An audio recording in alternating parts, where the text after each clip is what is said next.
Fala Game Dev, Everton Mello aqui para mais um vídeo do canal. E no vídeo de hoje, finalmente, nós vamos começar a programar de fato, né? E nós vamos começar pelo básico, né? Que são os tipos de dados, né? Os tipos de dados mais comuns da linguagem C++.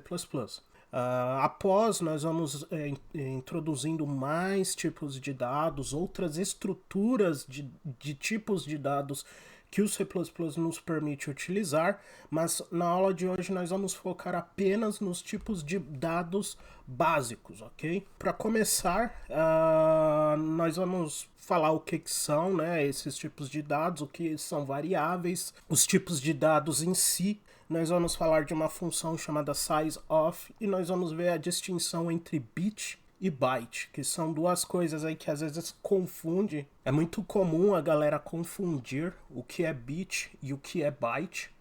Na aula de hoje nós vamos tocar um pouquinho nesse assunto e vai ficar bem fácil de lidar com isso, porque, novamente, é muito importante entender essas informações com o C++, porque o C++ ele você mexe diretamente na memória do seu computador com essa linguagem.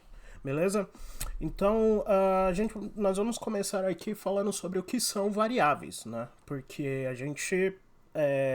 gente usa os tipos de dados para declarações de variáveis, né? E o que são essas variáveis? Elas são, na verdade, espaços na memória do nosso computador que são utilizadas para armazenar dados temporariamente durante a execução de um programa.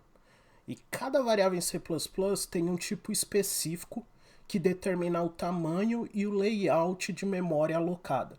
Eu acho que isso a gente tem que ter em mente que cada tipo de dado ele pode alocar um tamanho diferente de memória dentro do nosso computador. Então, se você está programando para PC, um jogo para computador, talvez você não tenha que se preocupar tanto com determinado tipo de dado. O tamanho de determinado tipo de dado, mas talvez se você for fazer um jogo para celular, é importante fazer uma boa avaliação, né? Mensurar bem o tipo de dado que você vai escolher, porque você pode ocupar mais memória do que você necessariamente precisa. Muito do que nós vamos aprender daqui para frente vai nessa direção de sempre buscar otimizar ao máximo o uso de memória. Tem até um adendo que esses dias atrás eu estava assistindo a palestra no GDC, que é o Game Developer Conference, e é uma palestra inclusive bem antiga, de uns 7, 8 anos atrás, dos desenvolvedores do The Last of Us, que eles falam que o Melee Combat do The Last of Us, todas as animações de combate do multiplayer, do modo facções do The Last of Us, ele ocupa apenas 4 megas de memória do computador. E esse tipo de otimização é muito importante quando nós estamos falando de jogo, porque computador ele vai lidar com a memória de um jeito, celular vai lidar com a memória de outro jeito, um console vai lidar com a memória de um outro jeito. Então o tipo de dado ele é importante e o layout que ele possui também é importante. Então nós vamos falar dos tipos básicos, mas conforme as coisas irem avançando, nós vamos aprendendo aí novas técnicas para trabalhar melhor com a memória, ok? Então, os tipos de dados básicos do C++, a gente começa pelo int, que nada mais é do que um número inteiro, né? 0, 1, 2, 3, 4, 5, 10, 1000, 1 milhão, um número inteiro. Ele pode ser um número positivo ou ele pode ser um número negativo com um sinal de menos antes dele, certo? Esse número, o int, né, o tipo de dado int, que vem de integer ou inteiro em português, normalmente ele vai ocupar 4 bytes no seu computador. Nós vamos falar sobre bytes ali um pouquinho mais para frente, certo? O próximo tipo de dados que é está na família dos tipos de dados básicos do C++, é o float.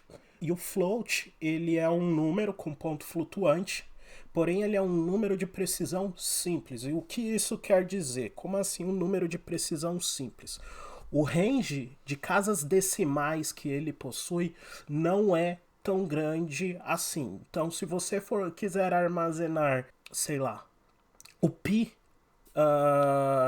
num float, você vai conseguir ali os primeiros números, mas conforme ele avançando ali a quantidade de casas decimais, você perde a precisão com o float, certo? Então, ele é um tipo de dado muito comum, usado inclusive, por exemplo, para moedas. É muito comum você trabalhar com double, porque ele vai atingir a casa dos bilhões, dos trilhões, dependendo, né, da arquitetura que ele estiver utilizando. Entretanto, ele é um número que ele não tem uma precisão muito grande quando você tem muitas casas decimais, certo? Da mesma forma que o int, você pode ter o float também, números positivos ou números negativos, com o sinal de menos antes do número. Então, temos essa distinção. O próximo tipo de dado é o double, que assim como o float, ele também é um número de ponto flutuante. Só que qual a diferença do double para o float? O float, ele é um número de precisão simples, ou seja, a precisão dele não atinge um range muito grande de casas decimais. Já o double, ele alcança um range gigante de casas decimais. Por exemplo, o próprio pi que eu citei como exemplo, ele na verdade em C++, quando você importa a biblioteca de matemática da C++ e você usa o pi, a constante que chama o número pi, ele é um double, né? Porque ele é um número que ele suporta um range muito grande. A título de curiosidade, o float ele tem 4 bytes. Já o double ele tem 8 bytes. Então ele comporta o dobro do tamanho que o float comporta, ok? O próximo tipo de dados ele é o bool, né? Que é o booleano. Então basicamente ele é true ou ele é false. É isso. Ele não vai ter nada a mais do que isso. Ou ele é verdadeiro ou ele é falso. Ou ele é 0 para falso ou ele é 1 para verdadeiro. E é assim que funciona o booleano. A gente utiliza muito booleano para operações de condicionais, né, que nós vamos ver mais para frente. E o último tipo de dado, a título de curiosidade, antes de falarmos do char, ou car, né, se você estiver falando mais sotaque inglês, é que o booleano ele tem apenas 1 byte. Então, isso pode variar de acordo com o compilador, mas normalmente ele vai ter 1 byte. Isso daí ele pode variar de acordo com o compilador. É sempre importante salientar isso quando nós falamos de tipos de dados com C++, porque o tipo de dado, o tamanho dele pode variar de acordo com o compilador, de acordo com a arquitetura do sistema operacional que está executando aquele compilador e aquele código. Então, tem essa pequena distinção, ok? E o char, né, ou char, se você quiser falar mais como um sotaque meio português, mas o char do inglês, ele é o tipo de dado usado para armazenar um caractere. Ele geralmente armazena um caractere. Só que esse caractere, o que ele é no final das contas? Ele é um número, certo? E ele é um número da tabela ASCII. Eu vou mostrar aqui para vocês sobre o que eu tô falando. Só um minutinho. Uma eternidade depois. Por exemplo, eu vou mostrar aqui para vocês a tabela ASCII, né? O que é a tabela ASCII, certo?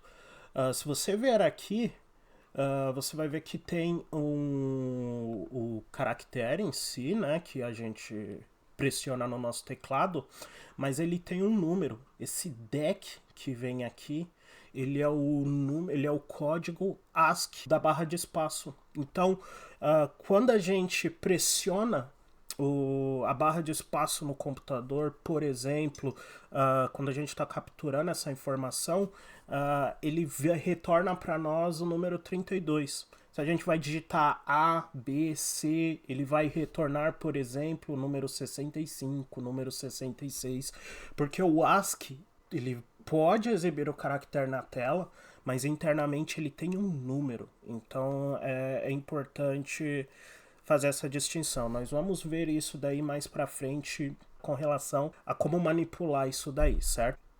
Como eu disse, normalmente ele pode armazenar a tabela ASCII, mas ele pode também armazenar outros tipos de codificação, como por exemplo o TF-8. Para nós que escrevemos em português e usamos acentuações, etc., esses símbolos eles já não se enquadram no ASCII simples, eles já vão para o TF-8. E você tem idiomas que eles já partem para o UTF-16, que é o que a gente chama de wide strings, né? Que são strings, como eu poderia dizer uma tradução para isso, que são strings literais, strings que comportam um símbolo maior, né? Uma quantidade de símbolos maiores. Então o CAR ele pode armazenar diferentes tipos de codificação. E, bom, no C++ nós temos variações e, nossa, achei um erro aqui de português horrendo. Tirem esse acento aqui e finjam que ele não tá aqui, beleza, pessoal? Então, por exemplo, nós temos aqui o int, né, que nós temos o unsigned int, que nada mais é do que o número inteiro sem o sinal. Então, o número inteiro ele só vai ter positivos. Nós temos o short int, que ele é um int, ele tem a metade do tamanho do int convencional que nós utilizamos no C++. Nós temos o long int, que ele tem a mesma quantidade de bytes, só que ele suporta um range maior de números do que o int convencional do C++.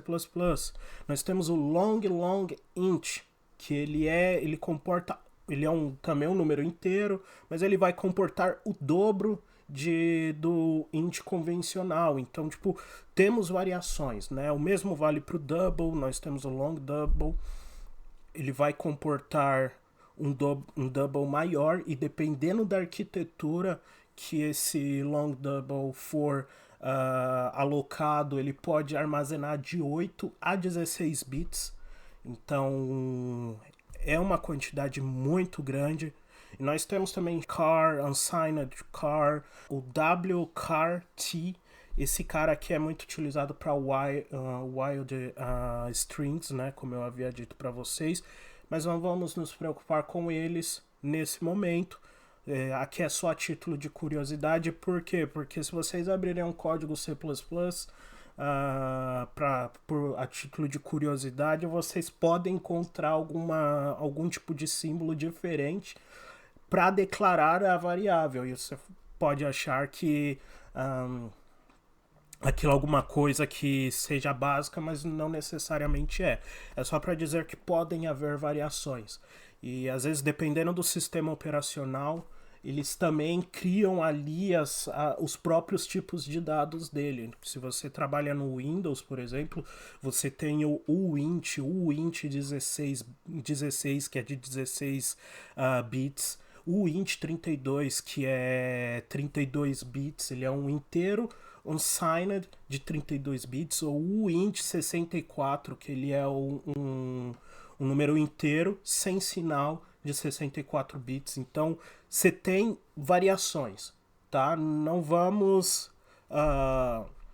trazer isso ainda como algo que vocês precisam saber, porque não é requerido, mas eu só quero que vocês saibam que tem variações. Nós vamos chegar nelas mais pra frente, ok? E aí nós caímos no básico. Como que sobre a declaração de variáveis, né?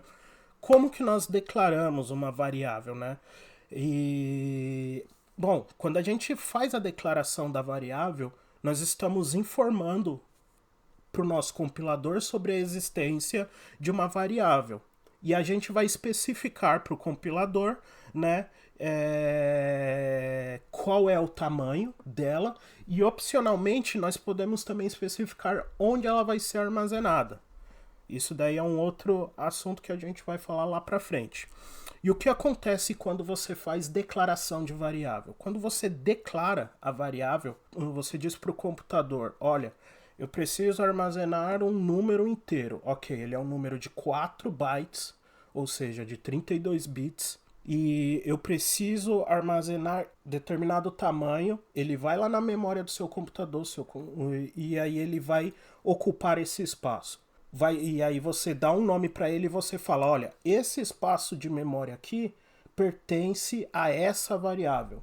Então, a declaração de variável, ele basicamente vai fazer somente isso.